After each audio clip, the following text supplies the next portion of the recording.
I'm E.G. Marshall.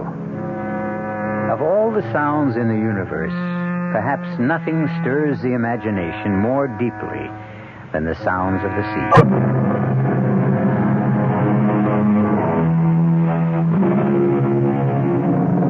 Come in.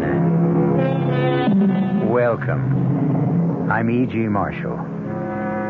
Of all the sounds in the universe, perhaps nothing stirs the imagination more deeply than the sounds of the sea. People who have never crossed an ocean can still be transported in a walk along the beach, skirting the lapping tides, or standing high on the rocks with the waves crashing below. There's an eerie quality about the sea, and it conjures strange visions in any mind that is ready to receive them. Our story concerns the spell cast by the sea.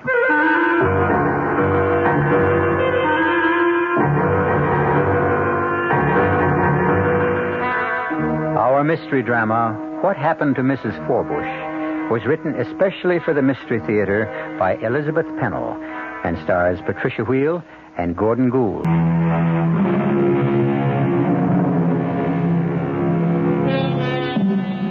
This story takes place at Captain's Cove on the shores of New England. Bert and Marjorie Desmond are inspecting a picturesque old house on a bluff overlooking the sea. They're city people, and in the past they have spent their vacations at mountain resorts or in dry desert places considered beneficial for the health of their son. But this year it's different, and they're getting more intrigued by the minute as Mr. Smith, the rental agent, shows them around. Oh, Bert, the view and the window seat. I haven't seen one like this since my grandmother's house when I was a child. I'm more interested in all these carved pieces over here. What do you call this stuff? Scrimshaw. Oh, yes. The things sailors made when they had time on their hands. Old Captain had quite a collection. Most of it's over to the museum. What can you tell me about this ship model? A schooner, isn't it? Yeah, that'd be Captain Forbush's ship, Desdemona. Sank, with all hands aboard. Oh, Mr. Smith, is that an island I see way out there? Nope, that's Dead Man's Rock. Oh, what a gruesome name. Was it the scene of a shipwreck? I understand some fella got murdered on that rock. I don't rightly know the circumstances, but there is an island further on out, known as Hiram's Hideaway. Said to be the place old Captain Forbush took himself off to when he wanted to get away from his wife. Good fishing. I'll have to look into that. Oh, Bert, are you sure we really want to take this house? Let's see the rest of it. There's a fine old staircase. Beautiful railing. I don't think it's been dusted in years. This house has been closed up most of the time. That's why it's such a bargain. Is there anything wrong with it? Nope. Tight as a drum. And a real historic monument. Now, you take this roof. Oh, it's wonderful. I've never slept in a four-poster bed. Oh, boy. It's a big one, too. And this door leads to a veranda. Oh, my. This porch goes all the way around the house. It always does in a captain's place of residence. Trademark, you might say. Well, sure. This is what you call a widow's walk.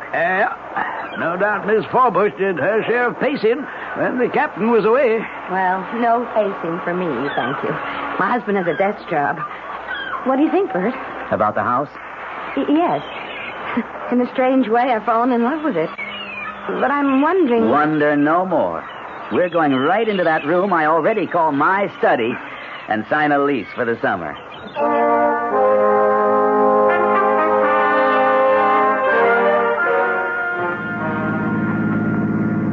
Bert. Glad you come to life. You haven't said a word since we left the cove. I thought you were asleep. No. I've been thinking. And worrying. Worrying? About Robbie. Robbie? I can hardly wait to get his reaction when he sees where he's going to spend the summer. Bert, maybe we've made a mistake. Oh, you're kidding. No. That long, deserted beach and those rocks, it's a dangerous place for a boy. You'll have a ball. But it's not like any place we've ever stayed before. Have you forgotten how much of Robbie's life he's had to spend in bed? I haven't forgotten. But that's all over. The doctor said so. He said it was time Robbie started doing the things boys his age like to do. Not dangerous things. Bert, we're going to spend 3 months by the ocean. You bet we are. And the sea air will be good for all of us. Only, Bert, Robbie's never learned to swim.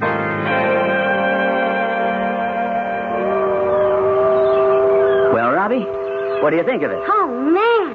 This house is twice as good as you thought it was. I didn't remember it was so musty. The place needs airing. I'm going to open some windows. Dad, who's the old guy in the picture?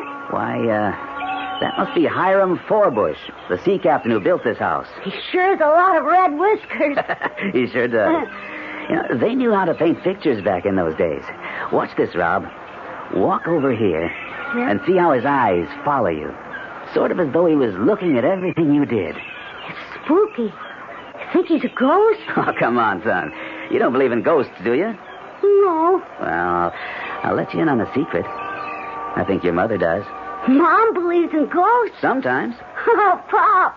What's all this about ghosts? I'm teaching Rob to be the man of the house, so he can look after you when I'm gone. Hey, I want to go to the beach. Well, you can if your father goes with you. And not right now. I have some things to do. I'd go, only it's time to think about getting dinner ready. I can go alone. Sure you can. Oh, no, Bert, not the first time. First time for everything. And speaking of first times, how about that? It's so strange to hear a telephone in a house like this. Glad there have been some improvements since the captain's day. Guess I better find out who it is. Pop said I could go to the beach. Now, Robbie, I want you to be very, very careful. Follow that little path and watch your step climbing down the bluff. Mom, I'm not a baby. And don't stay away too long. Do you have your jacket? Oh, Mom. I'll be watching you from this window. Damn. Why, what's the matter? That phone call from the office. Wouldn't you know they're having a crisis and they want me back? Oh, no, Bert, we just got here. You're on your vacation. Won't be gone long. Just for the day to help get things straightened out. But it's a 4-hour trip. I know. I'll have to start very early tomorrow morning. And I guess I better spend tomorrow night in the city. But you promised that first thing tomorrow you'd see about swimming lessons for Robbie. It was a part of our bargain. I know, honey, but it's just a matter of putting it off for a day. Oh, you said... I thought I'd asked you not to climb on those rocks unless someone... Beach club and make arrangements for swimming lessons. And we'll meet some people so that you'll know the neighbors, and Robbie will have someone to play with. Robbie, dear, what were you doing on those big rocks today? Just throwing stones in the water. Mom, I can make them skip real good. I thought I'd asked you not to climb on those rocks unless someone was with you. I only climbed a little way. Well, no more climbing, young man, until your father gets back. But he's been gone for 3 whole days. Well, he's coming tomorrow. And we're going to let him know how well we've been getting along. Go to sleep now. I'm going out on the porch to watch the moon come up. Mommy, you promised to open the window very wide so I can hear the sound of the water? Yes, dear. The weather's changing. I can scarcely see the beam of the lighthouse. It's getting all misty. And don't be frightened if you hear the foghorn. I like that sound. Night. Good night, dear.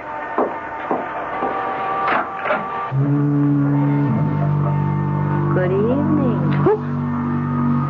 Is someone there?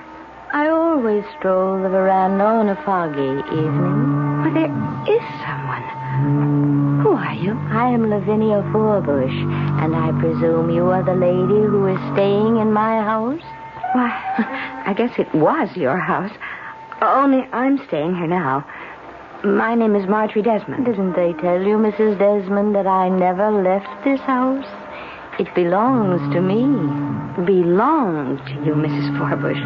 Now it belongs to a man who lives in Boston. Ah, he thinks he owns it. No one will ever take my place in this house. Come, let's walk this way. Ah, the fog is creeping over Dead Man's Rock. Just the way it was that night. No, I'm getting rather cold. I think I'll go inside. Poor soul, you need a fine shawl like mine to keep you warm. It looks like a lovely old paisley. Won't you come inside where it's warm? We could have a cup of tea. No, indeed, Mrs. Desmond. I only set foot in my house when it becomes necessary to get something I want. I'll stay right here where I always stay, keeping my vigil. But the fog is closing in. Really, Mrs. Forbush, I must go in. Oh, how thoughtless of me. The damp night air must have chilled you to the bone. Here, let me put my shawl around your shoulders. What about you? Oh, I no longer feel the cold as I once did. My, it is grand to have a woman to talk to once more. Mrs. Desmond, my captain was a bold and adventurous man. He brought me precious gems from India, from Persia, and from China. Oh, dear Mrs. Desmond, you must not make my mistake. You must take your most cherished possessions and leave my house. Oh, but I have no jewels, Mrs. Forbush. Oh, dear lady, you have the greatest jewel of all, a son. How old is your boy, Mrs. Desmond? Robbie's 9.5. Just the age of my Jason. A most dangerous age. I know. I worry about him. And well, you might. What happened to me is history. And history has a way of repeating. Really, I don't think I want to... You will listen to me. Please. My Jason, oh, he was a strapping lad who helped me with the chores around the house. And when Hiram's ship was in, the boy spent hours talking to the sailors, learning how to tie knots and carve those intricate things from bone and bits of wood. My Robbie would like that. And then one day, when Jason was 9 years old, his father came to me and said, I'm taking the boy on a journey. It is time he began to learn the ways of men. Why, Bert said something like... Too soon, I said, too soon. But my Hiram was a very determined man, and when he made up his mind, there was no stopping him. It's only a short journey, he told me. We are taking the Desdemona to the Caribbees, and Jason will go with me. I watched through the spyglass until the ship was far enough at sea to hoist the big sail which caught the wind. You do know what happened, don't you, Mrs. Desmond? Don't tell me any more. I must, if you would save your boy. Late that evening, the fog closed in the way it has now. And then began the long days and the lonely nights. Where is your son, Mrs. Desmond? Why, he's in bed. And I hope fast asleep. You hear that? Yes. Foghorn is a lonely sound. It's a lonely sound for women like you and me. When we've lost... Stop trying to frighten me. There's still plenty of time. For what? To take your son away from here. Take him away and guard him with your life. A foghorn is a lonely sound. And a ghost-ridden house by the sea is an unsettling place for a woman who is worried about her son. Perhaps in the light of day, when her husband returns, Marjorie will be able to shake her fears. On the other hand, suppose Mrs. Forbush is really trying to tell her something. We'll find out more shortly when I return with Act 2.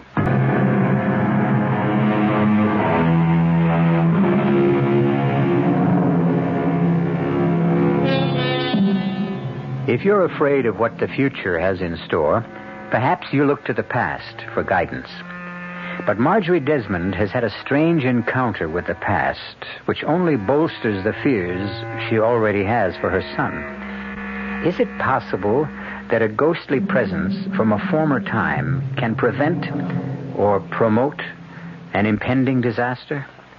Marjorie's husband has returned from his business trip, and we'll soon find out how he feels about what's going on. Bert, it's so good to have you back. Way longer than I expected. But I've only been gone a few days. Same old thing. You should be used to it by now. But this time it was different. I mean, this place... Well, now, tell me what you and Robbie have been up to.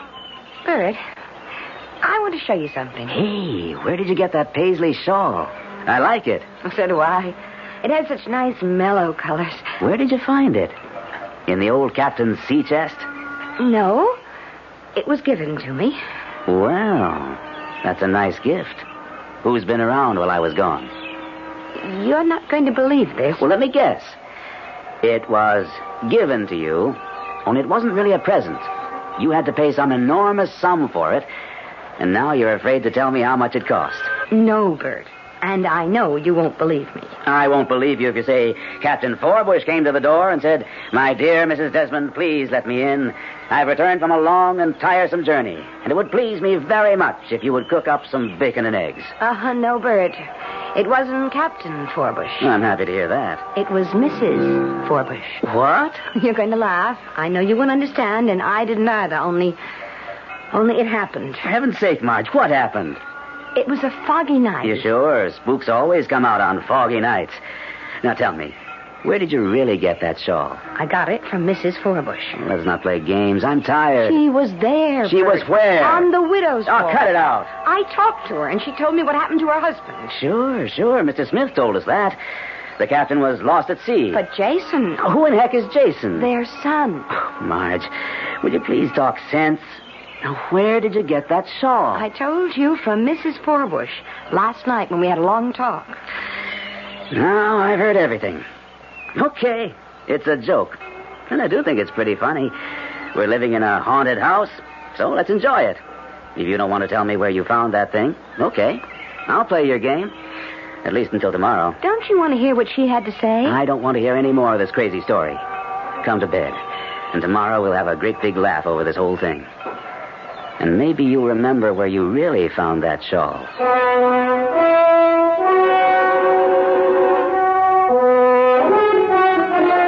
That was the best picnic we ever had. Can we do it again tomorrow? Well, not every day, Rob. Maybe tomorrow we'll go to the beach club. I thought I might do some fishing. Dad, can I go fishing with you? Maybe we'll all go. How about it, Marge? Count me out. You know how I feel. I know. You like to eat the poor little critters, but it's cruel to catch them on those nasty hooks. Well, it is. Robbie and I may just go off and forget to come home. Take your son away from here. Take him away and guard him with your life. Well, honey, what's the matter? You look as if you'd seen a... It's nothing, Bert, nothing. I just have to be alone for a minute. Hey, Dad, what are all these things over here on the shelf? That's called scrimshaw, Rob.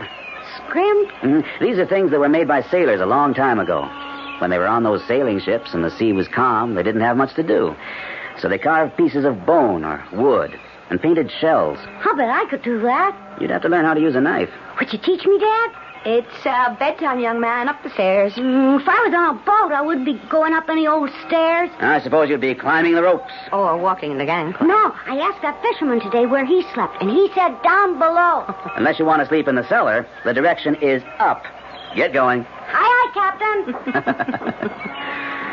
Nice day today, Marge. And I don't know when I've seen Robbie so happy. Oh, he's certainly having a good time. And tomorrow when we go to the beach club, we can make arrangements to have him start taking swimming lessons. I'm not sure they have regular classes. Then we'll get him a private instructor. Marjorie, I am perfectly capable of teaching him myself. I won a medal in college, remember? Well, of course you're a good swimmer, Bert. And I thought... Oh, I suppose if Robbie had been well, you would have taught him long ago. But don't you think he'd learn more quickly now if an outside... Hey, there's nothing wrong with his old man, is there, Marge? I have to finish up the dishes. Let's talk about it when I'm through.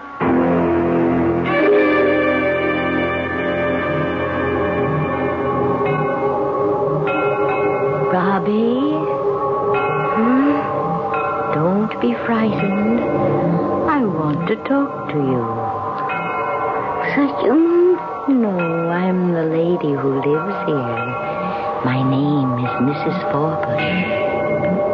Say, do you know the man with the red whiskers? He is my husband. And maybe you could tell me about that boat on the shelf downstairs and all those other things. That ship was one of the proudest vessels to sail the seven seas, and Captain Forbush himself made that model. Do you think it would sink if I tried to sail it? Oh, you must never, never try. Oh, my dad won't let me even touch that boat with the sails. But I can play with the other things. You know, the bones and the shells. I know. And I brought you one that was a favorite of my son. He was just about your age. Now, do you have a candle I can light? There is one over there in the bureau, But I could just turn on this light. No need to waste electricity. I never had it in this house. That doesn't look like a match to me. A tinderbox. Best thing in the world for striking a light. There. Now, Robbie, what do you think of this? Wow. What a big shell. This is for you, Robbie. To keep for Jason while he is away. Where's he gone? I'm hoping you will help me find him. Oh, I'll be glad to help you. Because if he was here, we could climb the rocks together and explore that pirate's cave. We'll look for him, Robbie. We'll look for him together. So now, if you will come with me. I couldn't go anywhere without asking permission. But this is my house, and I am giving you permission. But I still couldn't go without asking. Quickly, boy. Come on. Put on your clothes. Mom! Dad! What is it, Rob? Why, Robbie, what are you doing with a candle burning? You know how dangerous... I didn't light it, Mom. You tell them, Mrs. Where is she? Where's who? That lady, Mrs. Forbush. She was standing right there. Oh, good Lord, not in here. Rob, there's no one else in this room. You've been having a dream. No, Dad. Honest, she was here. Look what she gave me. Not you, too. Say, that's a very interesting shell. So where did you find it? Dad, I didn't find it. Mrs. Forbush said it belonged to her son, and I could borrow it until he comes back. That's a likely story. You can make up a better one than that. But that's exactly what she said. I'm going to help her find him. And when he's here, we can play together down on the beach. No, Robbie, dear, that's not possible. You're both being impossible. But the trouble is, we have to find Jason. Oh, stop it, Robbie. I won't hear any more about this Jason. Rob, you've had a dream. It seems very real. But now it's over.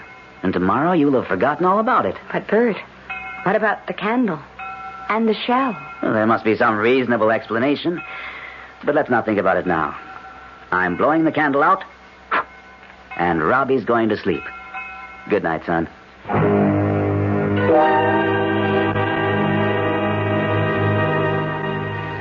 You've been playing a joke on me, and I'll admit it's been a good one.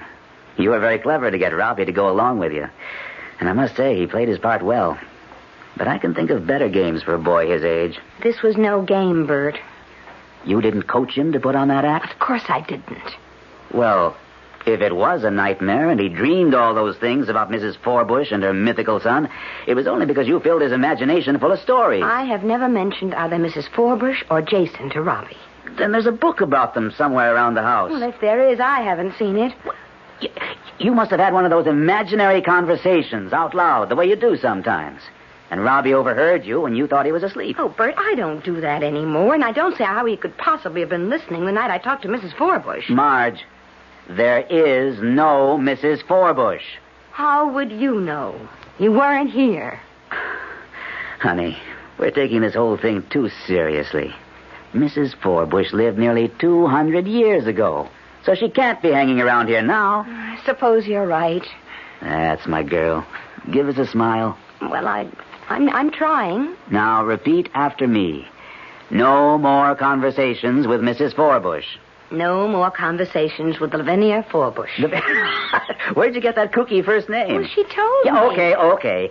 No more conversations with Lavinia Forbush. And what will we tell Robbie?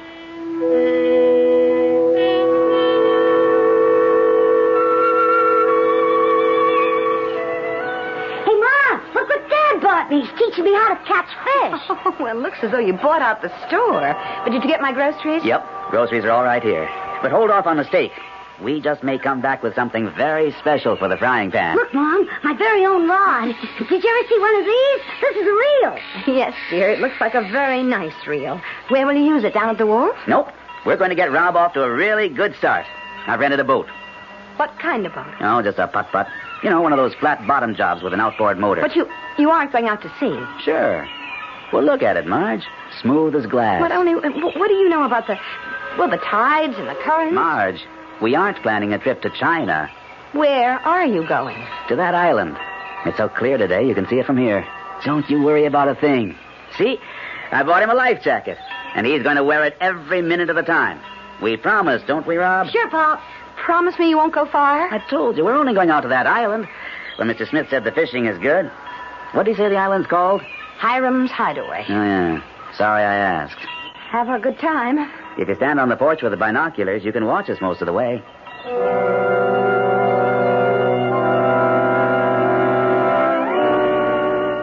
Well, Mrs. Desmond, I'm sorry you did not heed my warning. Oh, no, please don't come back. I've not been away. But I don't want to talk to you.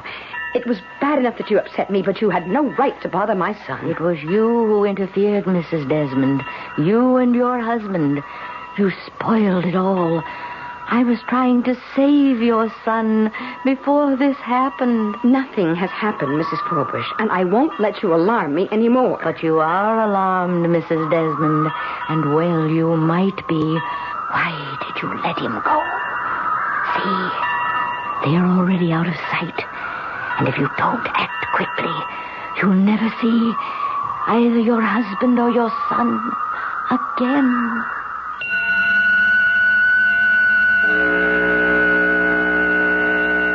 This time it seems more likely that the predictions of the ghostly Mrs. Forbush may come true. Marjorie is a worrier, but after all, Bert is not a seasoned sailor, and Robbie can't swim. No, they're not setting off for China, but they are tempting fate. And it's too late to turn back now.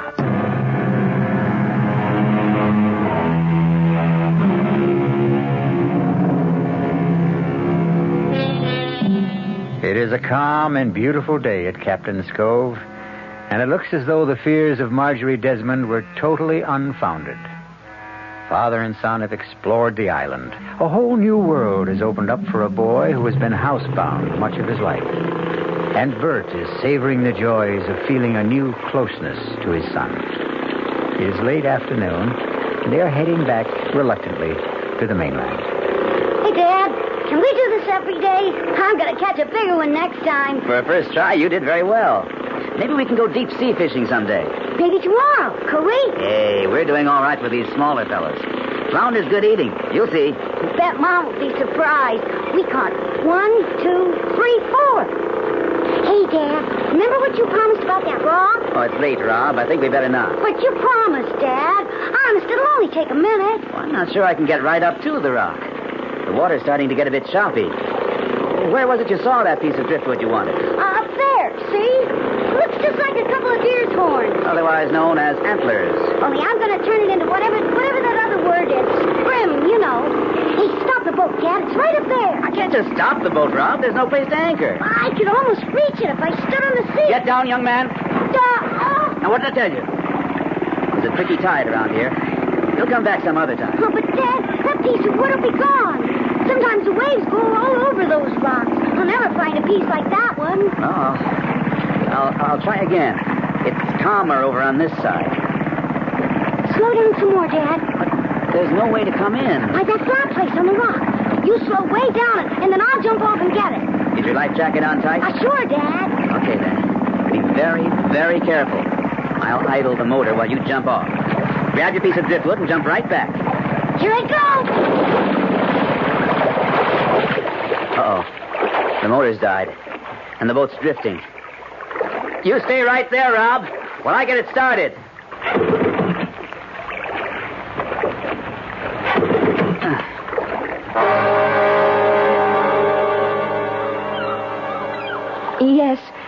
Yes. I want to speak to someone at the boathouse down by the pier. The place where you rent boats to go fishing. Hello? Hello, this is Mrs. Desmond. My husband and son, are they there? No, they rented a boat from you this morning to go to the island. Well, I expected them back long before this, and I was afraid something might have happened. Well, I know it isn't late, but it is beginning to look stormy, and I can't see the island anymore. Could you send someone out to look for them? The Coast Guard Patrol? How do I reach them? No, thank you. I'll go to their station down on the beach.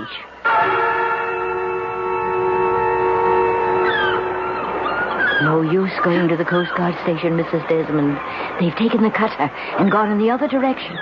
But Bert and Rob, I'm afraid they're in trouble. They are in trouble, Mrs. Desmond. Out by Dead Man's Rock. And we must send someone after them. No one to send, unless we do it ourselves. How can we? I've done it before, and if the two of us pull together... What are you talking about? The rowboat over there.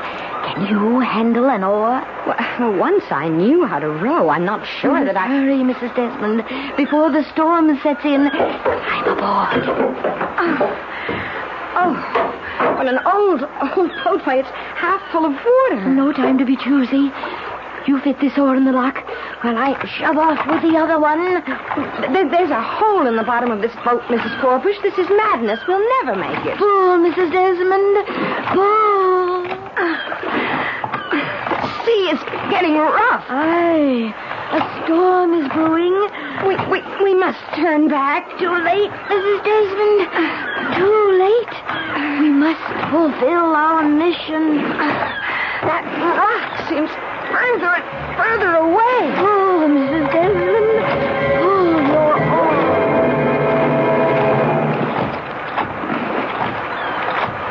It's no use, Mrs. Forbush. We're going to sink. Stay away from that warning bell. The boat is sinking, Mrs. Forbush. It's going straight to the bottom. We'll have to swim for it. Swim for the boy. Save yourself, Mrs. Desmond. I don't know how to swim. I've got hold of it. Mrs. Forbush. Mrs. Forbush. Help! Help!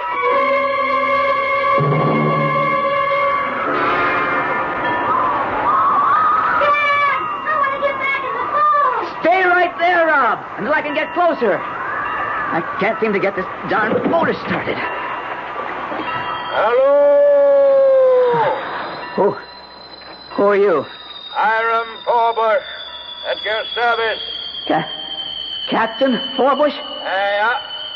Are you in difficulty? I can't seem to get this stupid motor started. Give me wind and sails any time. But they're not going to help me now. My son and I... Is your boy over yonder? Yes. I should never have let him off on the rock. Dead Man's Rock's a dangerous place to be. But one of my men will get him. I'll be very grateful for anything you can do. We have to get home. Couldn't you put us ashore in a rowboat? Can't spare the men to take down a long boat. And my only rowboat was most rotted away. So I left it back on the beach. Oh, there must be some way. I'll pay you very well. All the money I want is out where we're going. And we can't stay around here any longer. So climb aboard and... No, I'll take my boy back in this boat, and someone else will come along, or they'll send the Coast Guard to look for us. You won't last long in that thing. There's a storm coming up. Then please, send up some kind of a signal, a flare, a rocket, Shoot off a cannon and rouse the whole town. No need for that. We're not in any trouble. But we are. My son and I. You know how it is. I believe you have a son. I always wanted a son. Fine boy, this one. Just the right age for a first trip before the mast. Well, I'm giving you your last chance. Captain Forbush, let's be sensible. I have obligations to meet.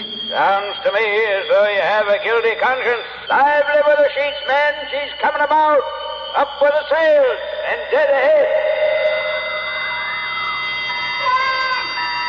Your boat's drifting away. Oh, come around to the side, Rob, and jump. Daddy, I'm scared. Jump, Rob, jump. That's it, Rob. Hey, dog paddle. The jacket will hold you up. Here, son. Grab my fishing pole. I got it. Good boy. Hang on. That's it. Now, get hold of the side of the boat. Yeah. Dad, I lost my stick. Oh, forget it. Easy now. I've got you. Are you all right? I'm okay, Dad. Boy. Can you see what I was doing? I was swimming. Not quite. Here, Rob. Here's some of these rags to dry off. I'm going to try this motor one more time.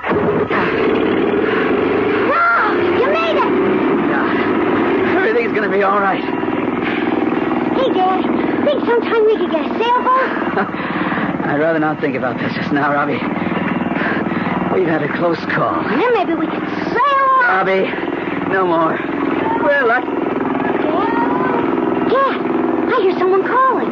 Well, let's not let our imagination get... Over there, Dad.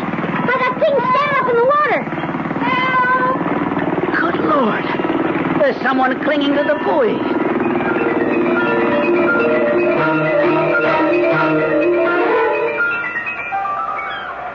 Marge, are you warm enough? Never felt better.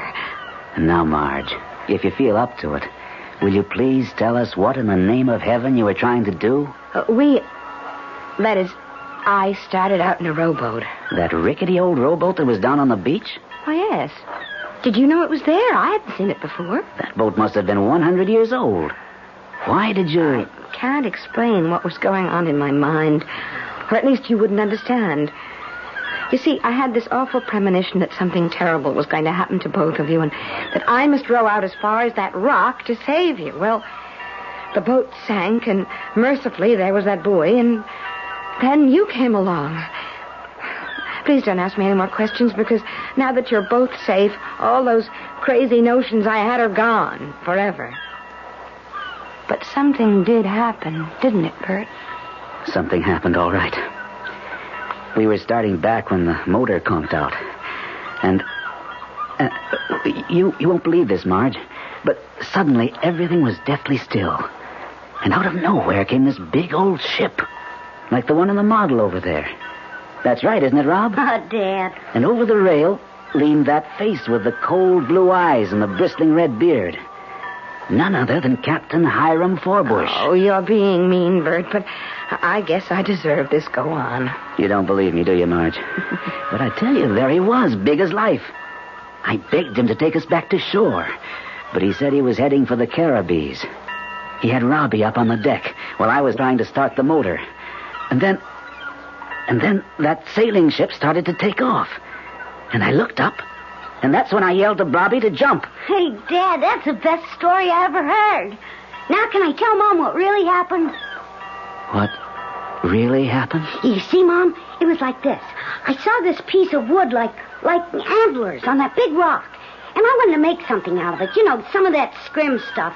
And I begged Dad to let me get it. So he slowed down the boat and I jumped off. Oh, that was dangerous, Rob. Well, it would have been all right, except the motor conked out and the boat was drifting away. So I had to jump in the water, or I'd still be on that rock. And, oh, Mom, I was scared. But I almost swam. A swimming lesson for you tomorrow, Robbie. I promise. Mom, you tell me something, please? Yes, dear. What happened to Mrs. Forbush? Well, Robbie, why do you ask a question like that? I've been worried about her. She drowned, didn't she? Yes, Robbie. She drowned. But that was a long, long time ago.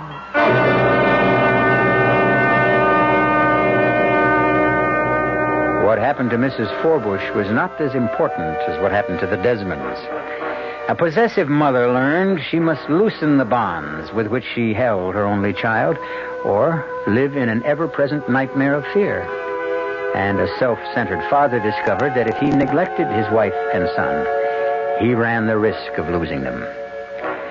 Such lessons are learned and sometimes forgotten in strange and frightening ways.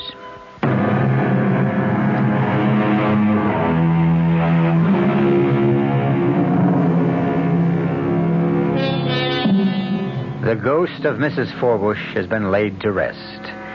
But the captain, since no trace of his ship was ever found, you may see the Desdemona sometime off in the mists on a foggy day. The sights and sounds of the restless ocean stir something deep within the soul.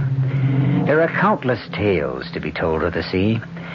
We'll look for some, to bring them along with other probings into those things which touch the dark and mysterious recesses of the human mind. Our cast included Patricia Wheel, Gordon Gould, Billy Lou Watt, Mary Jane Higby, and Guy Sorrell. The entire production was under the direction of Hyman Brown. This is E.G. Marshall inviting you to return to our Mystery Theater for another adventure in the macabre. Until next time, pleasant dreams.